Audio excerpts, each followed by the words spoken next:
Hi, and welcome to the Swan Stepmums Coffee and Chat podcast. This week I'm joined by Ellie. Ellie has been very kind and has come forward to talk to me about being a stepmom. She's going to be talking about being a stepmom to boys. So as people know, I don't really use the word stepmom for myself. I'm more of dad's girlfriend, but Phil has 2 elder daughters. So I kind of get a gist of what this is like. And I know it can be very sensitive. So we're going to be using I'm not going to be using names. We're going to be saying youngest and eldest and things like that so that we don't step on anyone's toes. Is that okay, Ellie? Yeah, perfect. Let's be very, very cautious, Ellie. Okay. The thing is now, we've just had a big old chat before this because we've got to know each other, and so we've now got to remember we're being recorded this time. Yeah, got it out the system. It's fine. I think it's always nice to have a chat with people before I record because it gets a bit of a background history as well. And I feel like I've had a chat with you then. It's not just going in straight, with a stranger.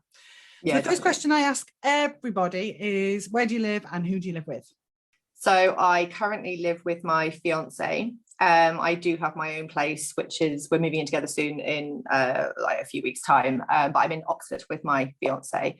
And yeah, we've been together for a year. We met in lockdown and we got engaged on my birthday in March, and we are getting married very soon. So yeah, that's how we've been since November. No, you didn't tell me how you managed it, because I'm still with Phil and it's like nearly 6 years and there's no ring on it. Oh, but I think it was one of those really horrible cliche cheesy moments where we both just sort of, the second we met each other, we just kind of knew. And he said, the first day I met you, I knew I wanted to marry you. And I was like, oh, that's really nice. So, yeah, it's very nice. It's lovely. Very cheesy, but lovely. No, it's nice. That's lovely. It's really lovely. So tell me a little bit about how you started your relationship with your partner. Did he tell you straight away that he was a dad to 2 boys, and how long was it before you met them? He did. We met on a dating app. So was it on the dating app? Yeah, it's a new, I hadn't heard of it. It's called Hinge, and it's like, it's one of these apps. Yeah, they give you like questions that you can pick questions and fill in the answers. So like, one thing you should know about me is blah. Right. And you can be, upfront on your profile. And I actually have a stoma. So I had tried dating and not telling people, not putting it on my profile. And it just kind of got to a point where I was just fed up of people freaking out when they found out, because it's a lot of ignorance. People don't really understand it, that kind of thing. So I put it right on there on my Hinge profile, and he did as well with the kids. So right from the beginning, I knew he was a dad. Kids were all over. He straight away said, these are my priority, etc. And normally I would have skimmed through that, because I don't have kids of my own. I didn't really ever want to have children of my own after about 30, not hugely maternal. So I would normally have just completely not replied to that. I don't know. There was just something about the photos. They were really, really cute. And he just seemed really nice. He spelt everything right, which sounds really lame. Which is a big thing with dating, yeah. There was like no text. He just came across just lovely. So yeah, he liked me, I liked him back, and then he sent me a Harry Potter related first message, and I was like, well, win, frankly. Oh, there you go then. Yeah, you're happy there. Yeah, and he was very upfront, and he said, I've got 2 boys, they are my world, this is their ages. And then we kind of got talking, and straight away I kind of got a pretty good detailed history of his ex and their relationship and how everything had come about. So I knew exactly what you were walking into. Yeah. Well, how long was it before you met them though? She had dictated that he had to be with somebody for 6 months, which is fair enough. Do you know what? I get that. I do get that. Yeah, and I was absolutely fine with that. Yeah. I think that's fairly normal. But because of lockdown, I had to move down with him in November, and that would have only been July, August, September. That would have only been 4 months. So he did clear it first. He said, look, she's going to move in with me, otherwise we're never going to see each other, which means the boys are going to meet her sooner than planned. And she was fine with it. So I met them about 4 months in. I think that's it. I think there's people that introduce them straight away, which I did. I don't know why, because I think Phil had girlfriends or dating or whatever. And I said, why was it so different with me? And he says, I don't know. We'd only been on 3-4 dates, I think, by that point, but it was around Christmas, and so it was a lot of time off, and we'd spent a lot of days together. He just said, come to my mum's house. She has a big Boxing Day party. There's like 60 people there. And I was like, I'm not going. I've only been with him 2 weeks. And I went and I met them and I got chatting to them very briefly. It wasn't a bit, but that's why I went, because I thought, do you know what, if I'm going to meet them, I'd rather meet them when there's a crowd of people and there's no pressure than doing this whole I'd like you to meet my girls and let's have a meal together. And I would have been like, no. So it worked out all right. But yeah, 2 weeks for us. But they were a lot older, really, as well, though. So, you know. And also, I think it's different for different people. It depends what feels right on the age of the kids, you know. And it's absolutely what feels natural, because I don't think he'd had girlfriends before me, but I don't think he ever thought it was serious. So he wouldn't have just been like introduced him to any girl he was dating. He had to wait. And when he knew that I was, then we moved in. And I think that's the thing with the birth mums is that and also with the birth dads as well, you know, you don't want your kids being introduced to uncles and aunties every other week, you know, and I get that. So I think, like I said, it's just waiting for the right person. If it feels right, then go with it, you know. Definitely. So how did you feel when you realised he came as a package of 3? I was 33 when I met my partner, as I just said, so I knew that the chances of me meeting someone with no children was slim. So I was kind of expecting it. Was that a similar experience for you? Yeah, I mean, I knew that I'd basically come to a point in my life where I'd been probably single for maybe 3 or 4 years. And before that, I'd just been in a back-to-back relationship. So actually that period of being single had been amazing. My life changed quite a lot in those 4 years. I sort of learned to live by myself, and I did that too. I was like super independent. I was in my own place. I had a good job. I just got to a point where I genuinely was like, and not just people who go, oh, I'm fine being single and really, really want a boyfriend. I was like, I'm genuinely loving this. Like me and my cat, we're done. Really happy to live like that forever. And then, as always happens, Kev came along. So I think, having also decided I didn't want children, because I will be the first to admit I am not the most patient person in the world. So I mean, to be honest, you're saying you're happy being single, but you went on a dating site, so you must have been like me, because I was very similar. I made the choice after being in a long relationship to be single for, I didn't think at the time 10 years, but it ended up being 10 years dating and seeing guys in between, but nothing serious. I didn't want anything serious. I was very, I'll say selfish, just wanted to do what I wanted to do. That's how I felt. I just thought, no, I want to do my degrees, I want to go traveling, I want to go and do this and holidays with the girls, whatever. But I've got to admit, I was fine until I got to bed, and then I was thinking, it'd be really quite nice to have somebody just to talk to right now. But it was only ever then, when I was in bed, I used to look and think, I could do with someone just being there. And to be honest, sorry Phil, but sometimes I wish I still just had that. Like, I wish that Phil was just there at the end of the night in bed to talk to, have a cuddle and give me my needs and like that. But it's like all the other stuff, sometimes I'm like, I didn't really want all this. But that's what I'm getting at. It's, you know what you're getting into. Like I said, a package of 3. I don't like the word baggage, because I think that's an awful word, because they're not baggage. It's their life. He had a life before he met you, and Phil had a life before he met me, and that is it. They have been honest from the get-go. So if you don't like it, you just say thanks very much. To be honest, I've walked away from other lads for far, far less. Something made me stick with Phil, because I knew he was a good guy. Do you know what I mean? And that's the thing. So you obviously knew then, so it wasn't a huge shock for you, or?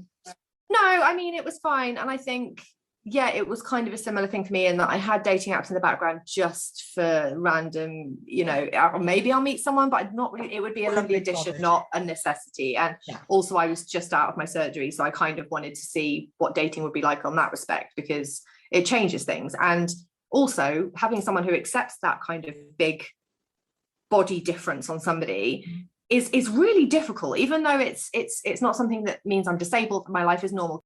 From the word go, was just completely accepting of it. Like, he actually said, I messaged you because of it, because you were so strong. And he said, and I looked at, what you'd said and everything. And he was like, you've been through so much, and the way you've come out of it, because I do advocacy and stuff like that. So it's like, he said, you were just really confident. And I was like, more confident actually than before my surgery. So the fact that he loved that as well, I was like, this guy's special. There's something there.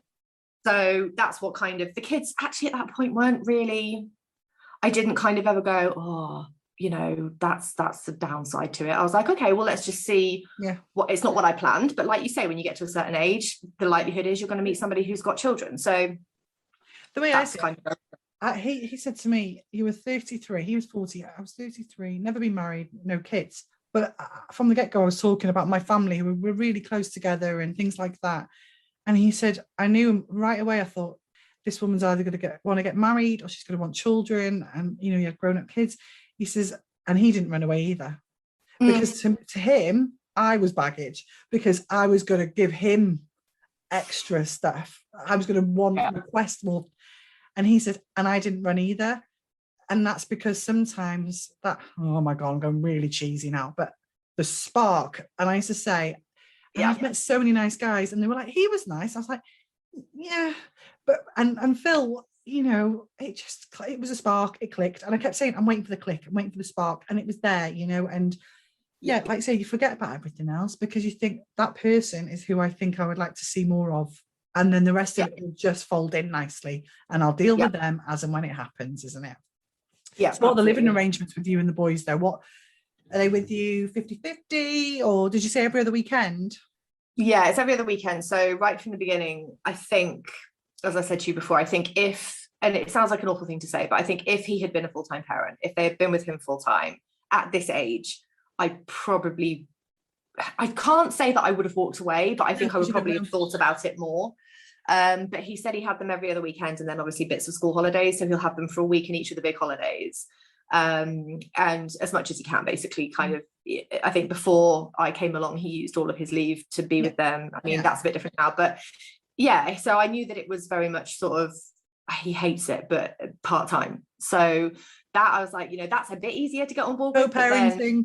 But I hate the word part-time. I've managed to Lee, my last guy I interviewed, and he messaged today because I published it today, and he said, I will never ever call myself a part-time dad now after our chat. Yeah.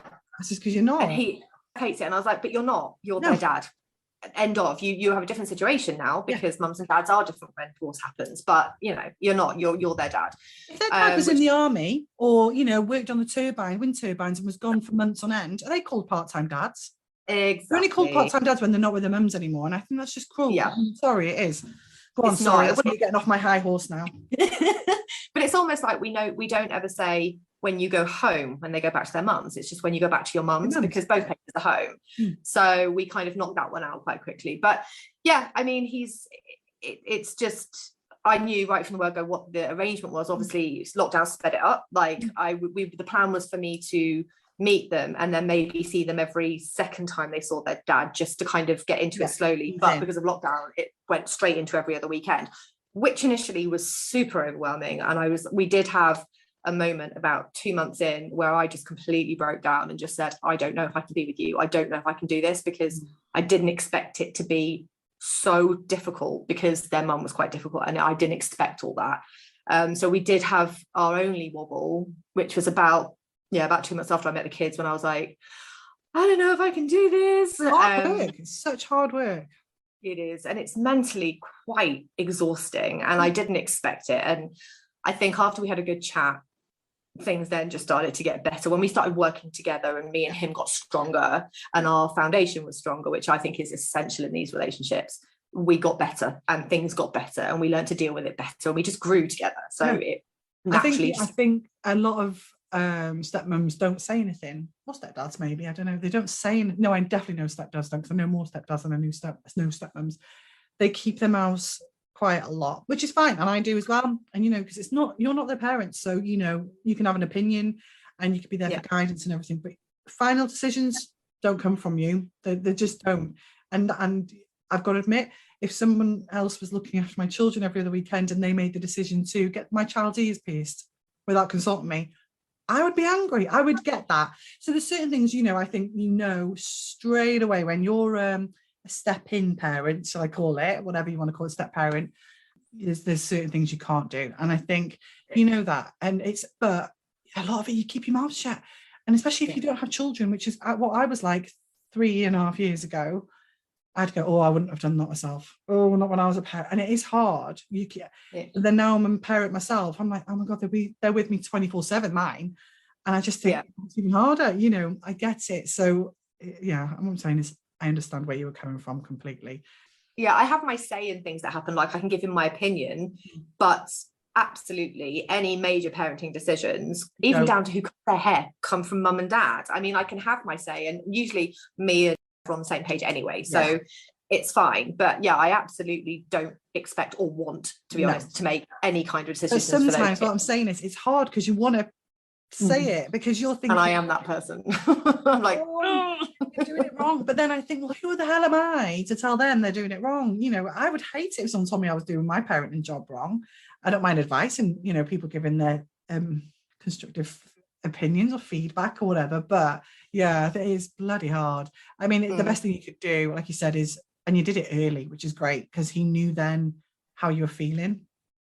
There's Yeah, no like absolutely. elephant in the room, which can Well, we always, always said, always as be the long case. as we're like honest with each other, if anything comes up, he's like, you always need to talk to me, because that's the only way we stay a solid base for these kids, because if we're not solid, then they're not solid and they feel wobbly. And I was like, no, that's fine. And I always feel like I'm included in everything, which I think is really, on all these stepmom forums, I constantly see stepmoms upset by things that are happening, and 9 times out of 10 it's because their partner has done something that's made them feel left out, made them feel not important, and it's always, nearly always because those two aren't strong. And it's like, that has to be your basis. And I think because we have got that naturally now, because I think one of the good things about having very little contact with the kid's mum is that we are very separate. So stuff that goes on at ours goes on at ours, stuff that goes on at hers goes on at hers, and we don't cross the two unless it's pickups, drop-offs and stuff that they activities and stuff. And I'm like, separate parenting, which means we get to parent them our way, she can do hers, and nobody tells anyone else what to do. So it kind of works quite well.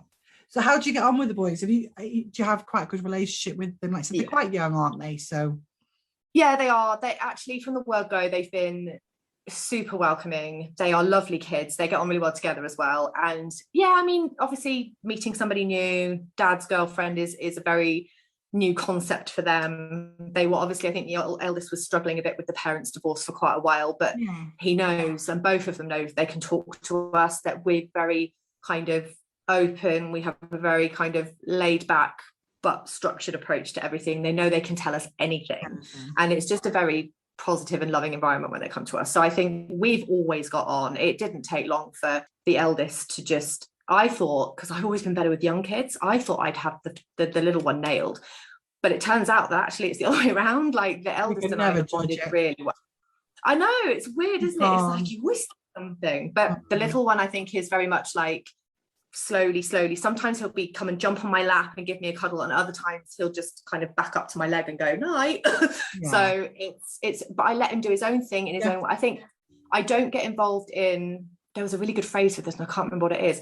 I think one of the things that I understand from every birth mum's perspective is somebody else, like you said earlier, having your children in some kind of parenting role. It must be horrible. There's jealousy, there's resentment, and I fully get that. So I really wish that she'd asked to meet me early on, because I could have just completely allayed all of her fears. I'm not here to take your children. I'm not here to be their mum. They've got a mum. They don't need another one. When they're with us, I don't do the parenting stuff. I don't do bath time. I don't do bedtime stories. I don't do bum wiping. I don't do sort of feeding if they need help. I don't do sun cream putting on. My other half does that. And they come to me, like if the little one ever says, can you read me a bedtime story? Great. He asked me to take him for a wee the other day, and my half looked at me and went, like, you are accepted. So I let them do it in their own time, and I don't get involved in the I say parenting in the actual close parenting yet. That will come in its own time. So I'm very respectful of her as their mum, even though she doesn't think I am. I'm also very respectful of the kids and their own boundaries when they're adjusting to having a new mother figure in their lives. So it's very slow, but it's working really well, because I'm really close to them and they love coming here. I get a massive hug every time they come through the door. They, you know, it's great. They're really good kids. So have you been introduced to their birth mum? I think you just said you haven't. And have you managed to gain a good relationship with her? I haven't been. I kind of expected to be, I guess. I thought she'd want to meet me, but it kind of seemed like right from the beginning, high conflict was the way. So I've just kind of taken a stance of, I don't need to meet her. I don't particularly want to, because I think it would just be very hostile at the moment, especially. I think maybe in a few years down the line when things have settled, perhaps if they settle, then maybe then. But I think there's no reason for me to meet her at this point. I don't have her number. She does everything through my other half, and any parenting stuff is between them. So, you know, again, we just do what we do when they're here, and vice versa. And I just think if I met her, I can't. I'm one of these people that if I feel like someone's behavior is appalling, I can't not say anything. And so I think it's best that I just steer clear while things are. Every situation is so different, and as much as that sounds like in an ideal world, you don't know what's been happening, you know, behind certain breakups or anything, and if that's going to rub up the birth mother the wrong way, or the kids might not want you to do that. There's so many scenarios, but you will one day, because they'll get married and you'll go to the wedding, and you'll do all this, and it will be very civil. Yes, and I think that's, at this stage, that's the best I can hope for. I think at the moment, like, the eldest is always saying, please meet my mum, and it's very difficult to explain to him why that's not a good idea right now. Yeah, right now, maybe. And I just say to him, like, maybe in the future, but at the minute we'll just leave it for the moment. But I think, yes, definitely for things like marriages, babies, and they will be civil. I don't for a second think we're going to tear strips off each other. And I said, like, even my other half has said, you know what, it's probably bark and bite. When you're on the end of an email, it's very easy to just be like, grr, but in person, and I said, well, that's okay. It may well be okay in person, but at the same time, I don't feel comfortable now, because she's been so unwelcoming and so hostile, and like the other way hostile. I don't feel comfy, and I've respected her at every single turn. She doesn't know it, but she's kind of going on something, but I don't know what she's basing her views on, because she's obviously in her head assumption, Ellie, assumption. And that is, and I said this with my podcast with Lee, assumption. And I'm not talking about birth mums, I'm talking about everybody in general. Yeah.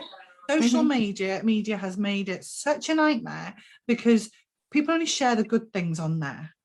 And anyone who doesn't live in your life will look at that and they'll go, oh God, you're really happy at the minute, aren't you? And you go, yeah, it's great, yeah. You might not be. People are miserable at home. You don't know that. And you just think, and I think if that's all people are doing is looking at your social media and thinking, oh, they've been out again. Oh, they're doing that.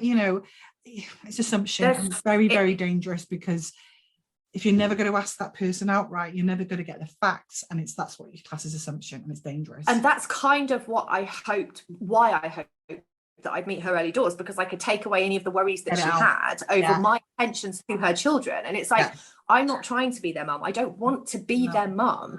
They have a mum. And it's like, now I try, whenever something happens, whenever something occurs, and the boys tell us, or whatever it is, I try really hard to try and imagine where she's coming from. I'm like, okay, so she said this because she assumes this. She must assume something, but it's wrong. But so if she actually knew the truth, this would be so much easier. And I'm like, but we make assumptions too. It's not just her. Assumption and communication. They're the two things that are just needed and not needed.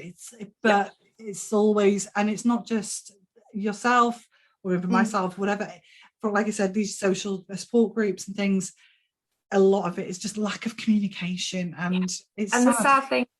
The sad thing is like, we know that that's the reason. And recently my other half has reached out to try and say, look, communication's pants, we need to sort it out, but she just throws it back in his face. So it's not like even we're trying to sort it out, but she's got to a point now where she's like, no, we're only communicating on pickups and drop-offs and stuff around the boys, otherwise I don't want to hear from you. She's just not there, and that's and she's not, and I hope she'll get there eventually, because actually I think me and her are quite similar people. We're both very stubborn, we both know what we want, we both think we're right all the time, we're very, very similar people, and I think we'd actually get on. And I think what I've learned from all of my stepmom support stuff and everything like that is that for the birth mum, it's very often just all about control. It's not about you as a person. She's not angry at me as a person. She's angry at what I represent. I am somebody in her kids' lives that she doesn't want there. And she's losing a bit of control because the children aren't always with her. And it's all about that control. And I get it. I try and remember that. And now my mum myself, it's more than ever. Someone said to me, do you want me to take the girls out for a couple of hours? Now, all I've done for about a year is go, I just want someone to take the kids for a couple of hours. And then someone offers. And I'm like, well, where are you going? What time are you coming back? Well, and it's I can't help it, because you're left with them. Your partner goes to work.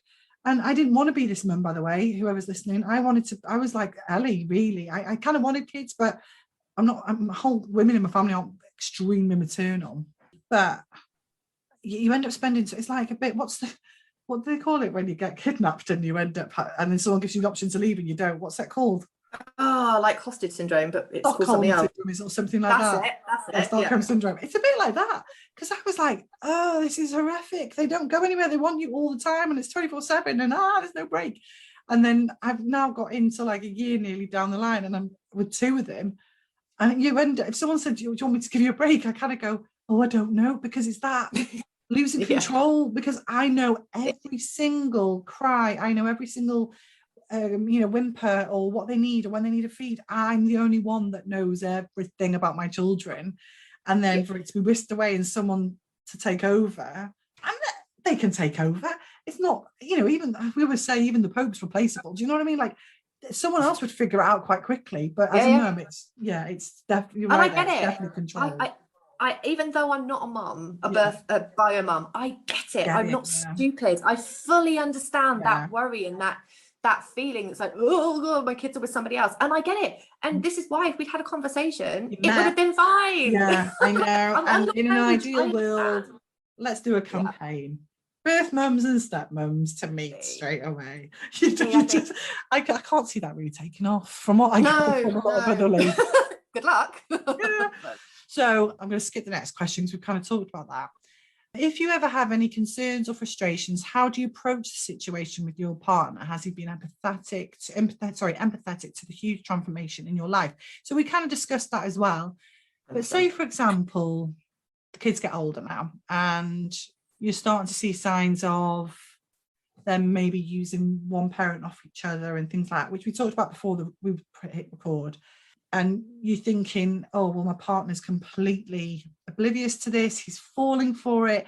And do you know what? It's easy to do. And again, I'm not blaming anybody in that sense. But sometimes, and as an outsider, you can see things because you're not blinkered like everybody. I think this is what we actually had a conversation about recently because we've already had that at this stage. Okay. So it's definitely come up. But I think we're on the same page with regards to how we would raise the kids, discipline, that kind of thing, routine, and that we're very, very similar. And I think if I've got any input, he absolutely listens, because we literally had that conversation where he said sometimes it's really useful to have somebody who doesn't have the biological attachment to the children emotionally, because you can see things that I'm missing and you can step in and give that kind of external view on something, which actually then is like, oh yeah, okay. So it's been really useful. I am definitely the disciplinarian. I am definitely the one who puts the rules in. They would always tell you that I'm the stricter of the two of us, but that's because, like we've said, is overcompensating because he doesn't see them very much. So all he wants to do is have a completely drama-free time with them. And I understand that, but at the same time, I'm like, we're building a rod for backs here. We need to make sure that they're aware of rules, they're aware of their boundaries with us, because they need it. They're children, they need those boundaries. Kids need structure. Even teenagers, more than ever, teenagers need structure. Like they all need it. So they're all go on, sorry.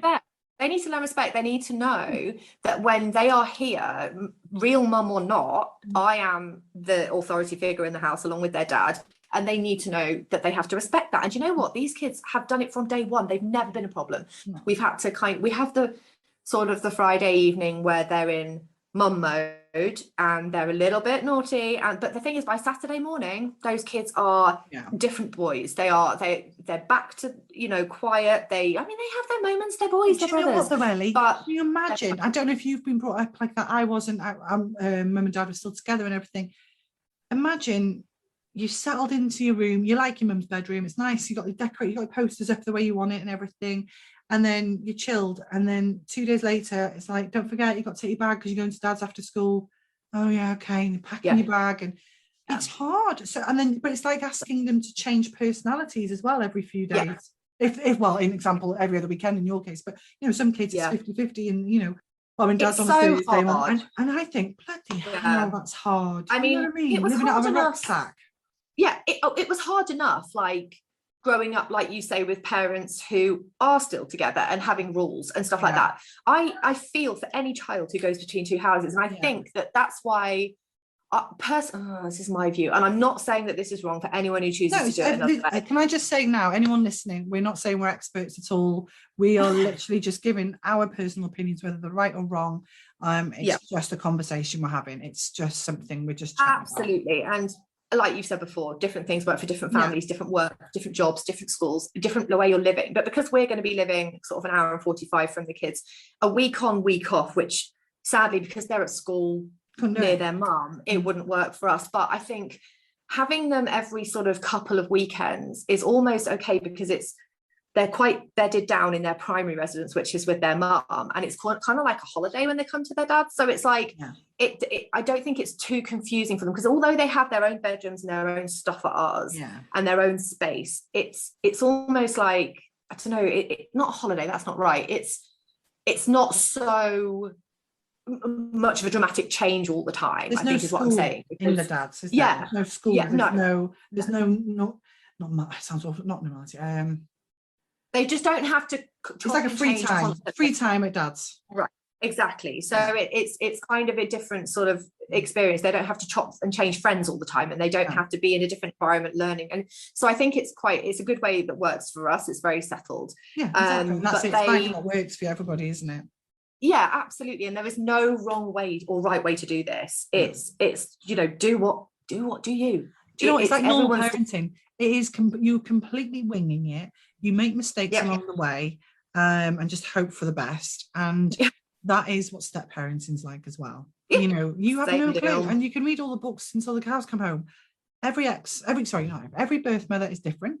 Every partner is different. Every child is different. Every personality is different. You cannot write for every eventuality when you step in. So if you think, I've met a guy and he's really cute, but he's got 3 kids that he sees 50-50, and you read a book about what it's like being a step parent, I can guarantee you'll start seeing that guy and that book will just go out of the window, because the kids are all different, or they'll love you or they won't love you, or the birth mother won't be happy about it. Well, do you know what? You'll end up being best mates with the birth mother because she's dead cool and really laid back. You just don't know. And I think, like you said, that's the same for sort of bio parents. It's like I know mums who have my friends who have had children who through pregnancy read every book, and I was like, why are you doing that? Just wing it. Like when that kid comes out, you're going to learn from that child and how your relationship develops. You're not going to stick to, by this age they should definitely be doing this. It's like every kid is different. So step parenting is the same thing. I just came into this and went, you know what, I'm not going to set any expectation. I'm just going to meet the kids, build a relationship, and we will just go as we go. Because I would say, though, I think with being a mum or step parent or whatever, it got to the point where I thought, I'll ask for opinions, or what do you do? How would you deal with this situation or whatever? And I've kind of done that as well, in the sense of being someone's girlfriend in a blended families or whatever. Yeah. And there's a lot of people out there that can give you advice. You don't have to take it, but you might take a little bit of what they've said and gone, do you know what, I like that part of it, actually. I might try that. Yeah. And it might work. So sometimes just reaching out to new people, and I'll skip to this question. So there are so many Instagram accounts, and the Stepmum Collective being one of them that I followed, that's been amazing. And they're so lovely. Billy and Jordan, I think it is. There's charities, there's support groups, there's websites, there's podcasts, and then the Stepmum podcast, I can't remember what it's called now. She's brilliant. She does loads of polls on Instagram, and there are so many people in the same situation. And for every style of step parent, whether it's a baby to an adult, it never goes away, does it? So, what we're saying is, please don't suffer in silence. It's hard to move into a ready-made family at the best of times and build foundations as an outsider. It's like starting a new school. You've got to make friends. It is. And I feel like as well, there's also a podcast, like Another Mother podcast, 2 Canadian ladies who are amazing. And I think you get so much different advice from someone who is purely a step parent to someone who, like you, has your own children, but is also a step parent. So you get to cross those. And I think you guys who have both and have been on both sides of the table have so much more to offer people who haven't and who are struggling, because you've seen it from both sides. You also have the biological attachment and the non-biological attachment. So you have that experience. I can empathise now with the birth man more than I could before, maybe. And there you go. And I think that is what someone like me is missing on. I mean, I can empathise and I can be like, okay, well, I can see why she's behaving like that. But I can't feel it because I've not been in both shoes. So I think these support groups are just invaluable for people. Absolutely brilliant. Amazing. I mean, I don't really need the support, really, because but I just wanted to speak to stepmums. I want to speak to every type of parent or parenting person, whether it's foster. I just want to speak to everyone on this podcast, because I just want everyone to have a voice. And there's always someone out there who feels like they're on their own, and they're not. They're really not. And since I've started doing research and I followed the Stepmum Collective, I was like, oh my gosh, I wish I had this when I'd met Phil. I might have approached things a lot differently. I might have stepped back a lot more. I might have just kept my mouth shut a lot more, or I might have stepped in and said, actually, like you, I'm the person who, you know, runs this house now, or I wouldn't, there's so many things I might have done differently. And I don't know whether it would have worked or not, but I don't know. Yeah. I think the Stepmum Collective have been amazing in that Billy and Jordan have that cross section of both parenting and step parenting as well. Yes, like they have, yeah. But they also made me feel like so many, when they do their polls and when they put stories up, it started making me feel like, oh, I'm not the only person going through. I'm not the only person who thinks. Sometimes I will think things and go, oh, I can't say that. I'm horrible.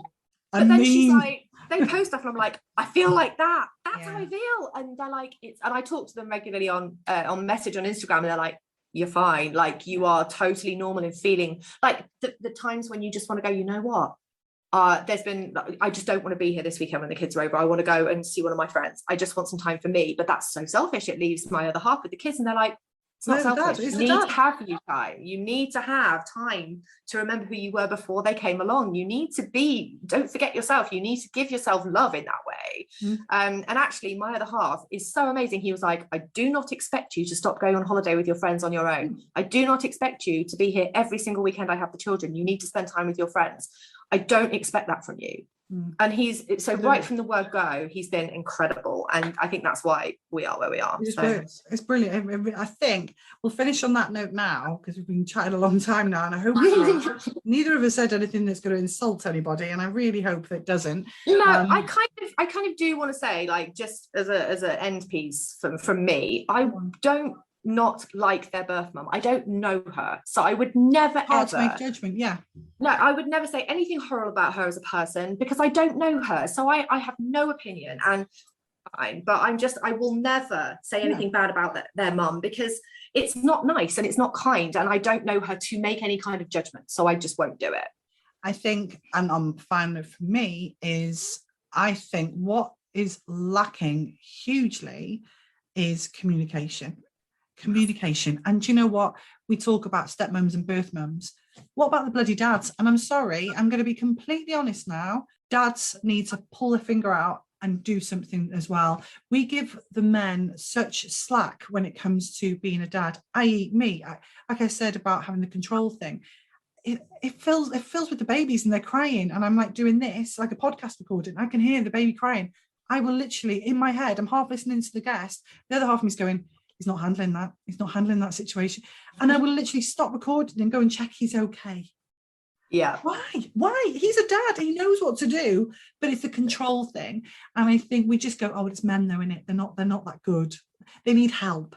Or, you know, we'll say, oh, I'm going away with the girls for the day, and then the dads go, well, I'll just go and see my mum. I think I'll go and see my mum with the kids, because he knows he's got to get help with the kids. And it's like they will always find the easy option out. And I think sometimes stepmums get the rap, but because we feel like we have to step in, we're stepping in as the ex-wife role and in the mum role in a bit, or the bloody mother-in-law. Men want help sometimes. They do. I'm super lucky with him that luckily he's not that guy. Not like that, but there are so many men like that. Absolutely, I think that's the majority of men, to be fair. It's a very big exception to the rule, huge. But like, I see it time and time again that what you've said is like full on accurate, and the stepmom's like, oh my God, and that's it. And the stepmom or the partner, you know, the dad's girlfriend or whatever, they're the ones, oh, it's her fault. Since he's met her, and I said this before, since he's met her, I'm going to write a blog about it. Since he's met her, he's changed. And I'm like, no. If he's changed, it's because she saw he wasn't doing a very good job of it, and she's pulled him up on it, and now he's trying to be a proper dad. That's it. You know what I mean? Like, don't. Yeah. That would be a very helpful blog, I think, to a lot of people out there. So definitely do that. I am in so much trouble. I haven't mentioned any names, I don't think. No. Do you know what? It is what it is, and I'm going to stand by it. It's hard, and I don't care what anyone says, and it's had its highs, it's had its lows, but you know what? So has being a mum, a birth mum, so has being a partner, so has being a daughter. Every part and stage in your life has highs and lows. So absolutely. It's not, it just seems a bit more sensitive when you're the only person that would talk to me, and it's hard, and I get it. It's like we are both trying to be as honest as we can to help as many women as we can, or stepdads in the same situation. We're not discriminating here, but we're both, let's face it, you know you are as well, in the back of your mind going, stop, reel it in, and we could go on. Yeah, well, this is exactly why I've said I spoke to my other half before I did this, because I had to make sure that if anything ended up legal, that this would be okay. And he went, you know what, go for it, because I'm not about to sit here and slate his ex. No, I'll never do that. There's nothing defamatory about her. I don't like some of her behavior, but that's not the same thing. This is my opinion about my situation as a stepmom and the kids that are coming to my life. And I think that's absolutely fine to talk about, because that's done nothing wrong. It's just how my life is with it. So we've walked into ready-made families as an outsider, and we're just trying to find the little nook where we can sit and observe it from. And it is hard. And sometimes it works, sometimes it doesn't. It is hard. It is hard because you're there. Oh, right. I'm going to end that now. Okay, because I think someone's at my door. But thank you ever so much, Ellie. And it's been fantastic talking to you. Thanks a lot. Take care. Thanks for everyone. Bye. Bye.